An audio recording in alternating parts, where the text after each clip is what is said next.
2024 और 2025 के अगर मैट्रिक के उर्दू के क्वेश्चन पेपर को आप देखेंगे तो उनमें सबसे ज्यादा पूछे जाने वाला जो सवाल था वो ग्रामर से। और जिस बच्चे का ग्रामर बेहतर था, जिस बच्चे ने ग्रामर में मेहनत किया था और उनका उर्दू में बेहतरीन नंबर था। और ग्रामर में वो सवाल जिन्हें बार बार पूछा गया है और बार बार पूछा जाता है, आज के इस वीडियो में हम उन सवाल को देखेंगे, उस सवाल को पढ़ाएंगे।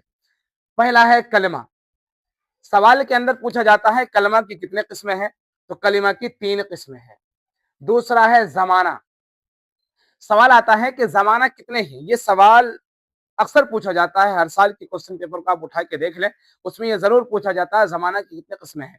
तो जमाना की 3 किस्में हैं, माजी, हाल, मुस्तकबिल। माजी, हाल, मुस्तकबिल। जमाना की 3 किस्में हैं, माजी, हाल, मुस्तकबिल।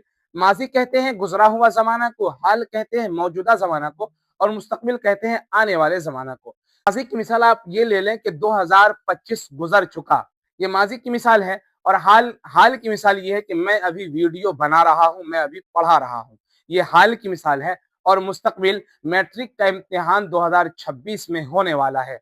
तो माजी, हाल, मुस्तकबिल। माजी गुजरा हुआ जमाना, जो हो चुका, जो गुजर चुका, जो चला चुका। और हाल जो अभी चल रहा है, जो अभी प्रेजेंट में जो चीज है उसे हम हाल कहेंगे। और मुस्तकबिल जो आने वाला है। और इनसे सबसे ज्यादा सवाल पूछा जाता है कि जमाना की कितने किस्में हैं, 3, माजी, हाल, मुस्तकबिल। फिर इसी में सवाल पूछ लिया जाता है कि वो आएगा किस तरह का फेल है। वो आएगा किस तरह का फेल है, तो ये आप बताएं, ये माजी है, हाल है, मुस्तकबिल। तो वो आएगा किस तरह का फेल है, माजी नहीं हो सकता, हाल नहीं हो सकता, तो मुस्तकबिल है। इसी तरीके से पूछ लेगा वो आ चुका है, तो ये हाल का हो जाएगा। वो आ चुका था, वो माजी का हो जाएगा। उसके बाद है इसमें ज़र्फ। इसमें ज़र्फ की 2 किस्में हैं, ज़र्फ़ ज़मान और ज़र्फ़ मकान। ज़र्फ़ ज़मान आप ये ले लें, आसानी होगी। ज़र्फ़ ज़मान और ज़र्फ़ मकान। ज़र्फ़ ज़मान, ज़र्फ़ मकान। इसमें ज़र्फ़ की अगर आप तारीफ देखेंगे तो इसमें ज़र्फ़ वो इसम है जो मस्दर से बने, जगह और वक्त को जाहिर करे। तो अगर हम ये कहेंगे कि मैं कल आऊंगा और पूछा जाए कि ये क्या है, तो इसमें ज़र्फ़ ज़मान होगा।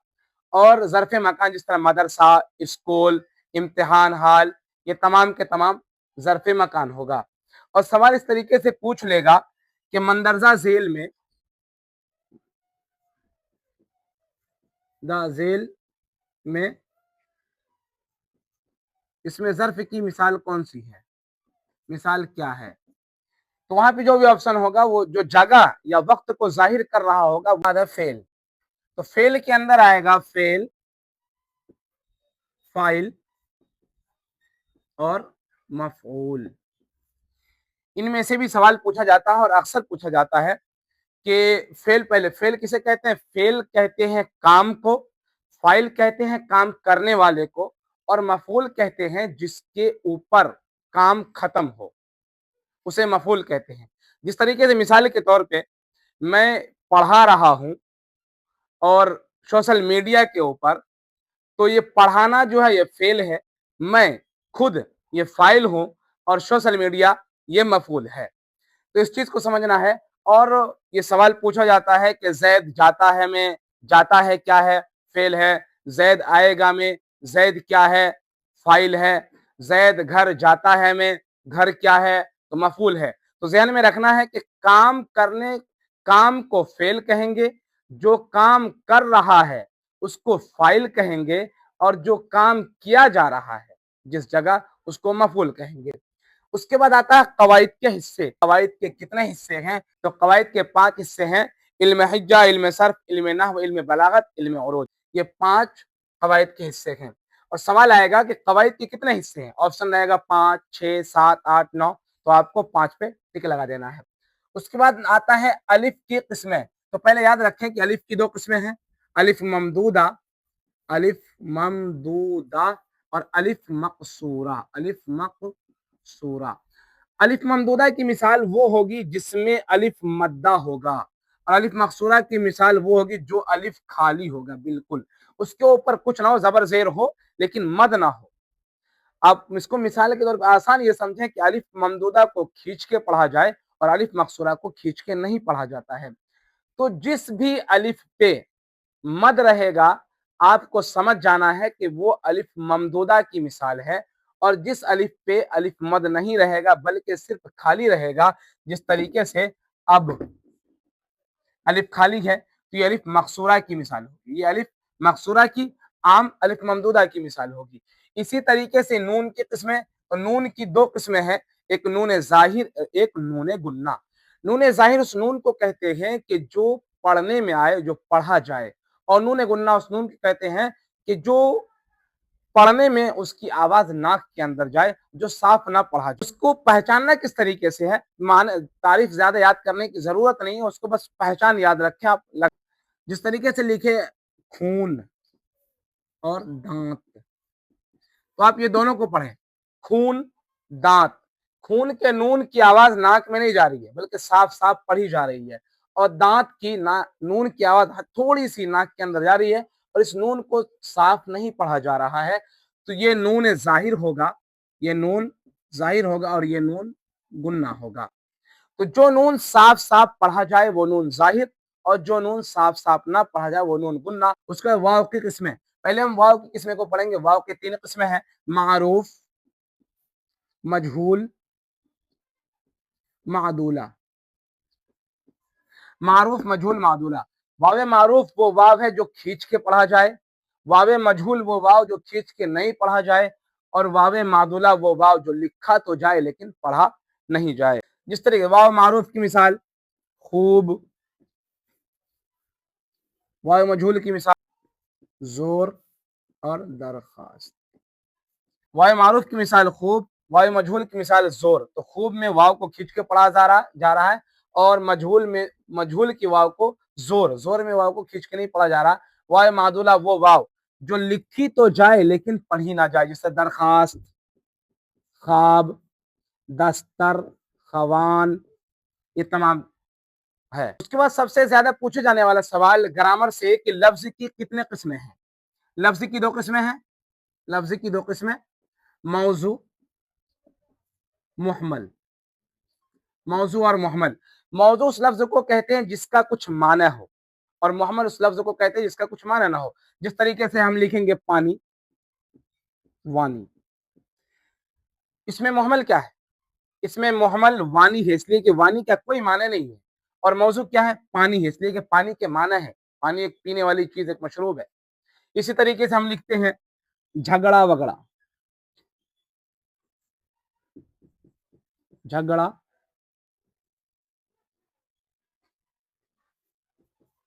وگڑا۔ تو جھگڑا تو سمجھ میں آ رہا ہے کہ لڑائی، اور وگڑا کیا ہے؟ یہ محمل ہے۔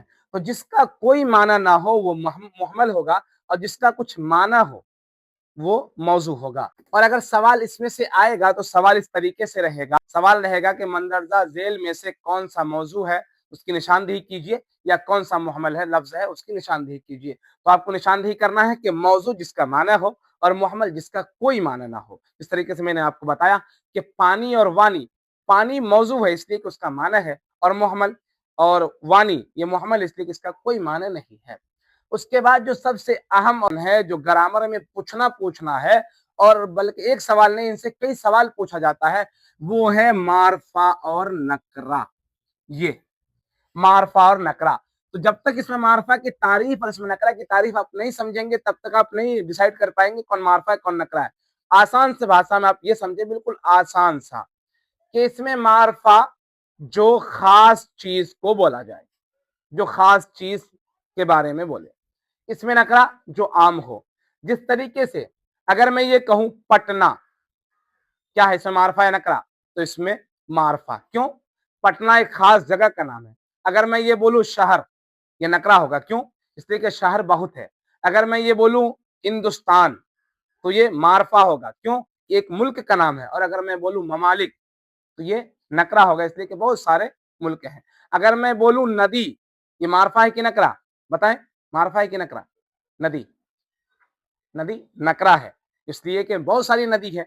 लेकिन अगर मैं बोल दूं गंगा तो ये मारफा होगा। तो याद रखें कि जो खास चीज को जाहिर कर दे, जो बता दे कि हाँ ये चीज है, वो मारफा हुआ, और जो जाहिर ना कर पाए वो नकरा होगा। इसी को हम लोग कहते हैं कि जो खास चीज को जाहिर करे वो मारफा होगा, और जो आम चीज को जाहिर करे वो नकरा होगा। उसके बाद हा की किस्में, हा की दो किस्में हैं, हाय मलफूजी, हाय गैर मलफूजी। हाय, ये हाय मलफूजी, हाय मलफूजी और गैर मलफूजी, और गैर मलफूजी।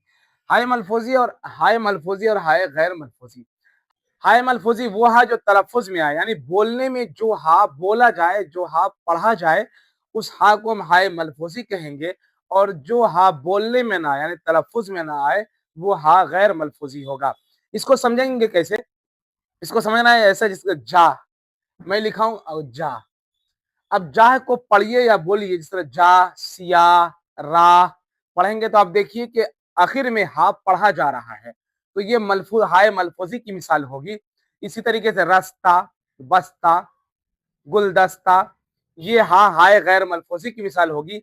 हाय गैर मलफूजी वो हा जो हा से पहले, जिस तरीके से रस्ता, रस्ता, हा से पहले जो हरफ हो उसके जबर को जाहिर करे, जिस तरीके से रास्ता में देखिए हा है, और ये हा अपने से पहले के जबर को जाहिर कर रहा है और अपने आप को छिपा ले रहा है, तो ये गैर मलफूजी हुआ। बनावट के एतबार से इसमें की दो किस्में हैं, इसमें जात और इसमें सिफात। इसमें की दो किस्में हैं, जात और दूसरा है सिफात।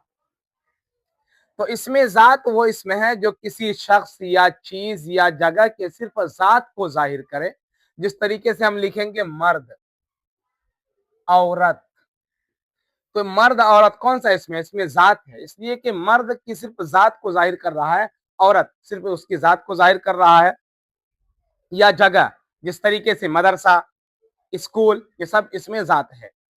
और जगह या चीज, सेब, चाकू, कलम, मोबाइल, तो ये इसकी जात को जाहिर कर रहा है, तो ये इसमें जात होगा।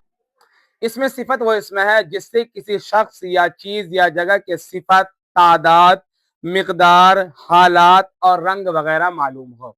जिस तरीके से अच्छा, बुरा, हंसता हुआ, रोता हुआ, काला, लाल, मीठा, खट्टा, जवानी, बुढ़ापा, दूसरा, तीसरा, ये तमाम के तमाम इसमें सिफत होगा, इसमें जात नहीं होगा। उसके बाद है जमीर। ये जमीर बहुत इंपॉर्टेंट सवाल है, और इस सवाल को अक्सर पूछा जाता है। सवाल रहता है कि इसम के बदले में क्या इस्तेमाल किया जाता है। तो आप याद रखें कि इसम के बदले में जमीर इस्तेमाल किया जाता है। जमीर, जिस तरीके से अगर मैं ये कहूं जैद यहां आओ, तो ये मैंने जैद जो इसम है, मैंने इसम को इस्तेमाल किया। लेकिन अगर मैं ये कहूं कि तुम यहां आओ, तो मैंने तुम ये जमीर इस्तेमाल किया। तो इसम के जगह जमीर इस्तेमाल होता है। इस चीज को याद रखना, ये सवाल 12 पूछा गया है कि इसम के बदले में क्या इस्तेमाल होता है। उसके बाद इल्म की किस्में। इल्म की कितने किस्में हैं? इल्म की 5 किस्में हैं। लक़ब, कुन्नियत, खिताब, उर्फ, तखल्लुस। लक़ब, कुन्नियत, खिताब, उर्फ, तखल्लुस। लक़ब ऐसे बाइज्जत नाम को या टाइटल को कहते हैं जो लोग दे, जो लोग किसी इंसान को दे। जिस तरीके से किसी बड़े नेता को लोग कहते हैं शेरे हिंदुस्तान, शेरे हिंदुस्तान जो नाम से पहले लगा हुआ, ये लक़ब है। और लक़ब की सबसे बड़ी पहचान ये है कि वो नाम से पहले आता है, वो नाम से पहले आता है। उसके बाद है कुन्नियत। तो कुन्नियत की पहचान को याद रखेंगे, जो अबू, इब्न, बिन्त के बाद आए। जो अबू, जो अबू, इब्न, बिन्त के जो बाद आए, आप समझ जाइए वो कुन्नियत है। जिस तरीके से देगा अबू तलहा, ये क्या है? कुन्नियत है, लक़ब है, खिताब है और तखल्लुस है। तो ये अबू तलहा, तलहा नाम है, अबू के बाद आया है, तो ये मिसाल होगी कुन्नियत की, ये मिसाल होगी कुन्नियत की। اور خطاب کہتے ہیں جو بادشاہ یا حکومت اپنی طرف سے کسی کو دے، جس طرح پدم شری، اس طریقے سے پدم بھوشن، بہادر شاہ، شمس العلماء، پدم شری، سر، یہ تمام کے تمام خطاب میں شامل ہوگا۔ اس کے بعد آتا ہے عرف۔ عرف کو سمجھیں، عرف بالکل آسان ہے، وہ نام جسے لوگ پیار سے بلائے، جس طریقے سے کسی کا نام اسعد ہے، لوگ اسے لڈو بلاتا ہے، کسی کا نام کچھ اور ہے، لوگ اسے منا بلاتا ہے، چنا بلاتا ہے، تو یہ عرف ہوا۔ اس کے بعد تخلص۔ تخلص اس نام کو کہتے ہیں جو شاعر اپنے نام کے جگہ اشعار میں استعمال کرے، اسے تخلص کہتے ہیں۔ تو آپ نے اس چیز کو سمجھ لیا۔ کنیت، کنیت کی سب سے بڑی پہچان جو ابو ابن بنت کے بعد آئے، اگر کسی میں ابو ابن بنت لگا ہوا ہو تو آپ کو بنداس، بے دھڑک، نڈر ہو کے کنیت پہ لگا دینا ہے۔ اسم مقدار کسے کہتے ہیں؟ اسم مقدار وہ اسم ہے جس سے وزن، تول، پیمانہ معلوم ہو، جس طریقے سے کیلو، من، سیر اور میٹر، گج، یہ تمام کے تمام مقدار ہیں۔ جس طریقے سے 5 میٹر کپڑا، 5 میٹر کپڑا میں یہ میٹر اسم مقدار ہوگا۔ اور تعداد، تعداد وہ اسم ہے جو گنتی میں آئے، جس طرح 1 2 3 4 5 6 7 8 9 10 11 12 13 14 15، تمام کے تمام اس میں تعداد ہوگا۔ اس میں مصغر اور اس میں مکبر، یہ سوال بھی بہت امپورٹنٹ ہے، یہ تو بہت کم پوچھا جاتا ہے، لیکن اس میں مصغر اور اس میں مکبر کو بارہا پوچھا گیا ہے۔ مثال کے طور پہ لکھ دے گا کہ مندرجہ ذیل میں اس میں مصغر کیا ہے، دے دے گا وہاں پہ باغ، باغیچہ، باب، تو باغیچہ، مصغر باغیچہ، باغیچہ، اور مکبر باغ۔ اب یاد رکھیں اس کی پہچان، اس میں مصغر کی پہچان یہ ہے کہ جس کے آخر میں ہا ہو وہ اس میں مصغر ہوتا ہے۔ مصغر کا مطلب چھوٹا، مکبر کا مطلب بڑا۔ باغیچہ کا بڑا کیا ہے؟ باغ، اور باغ کا چھوٹا کیا ہے؟ باغیچہ۔ اس طریقے سے دریچہ، کھڑکی، کھڑکی کا بڑا کیا ہوگا؟ در، دروازہ۔ کتاب، کتاب کا چھوٹا کتابچہ۔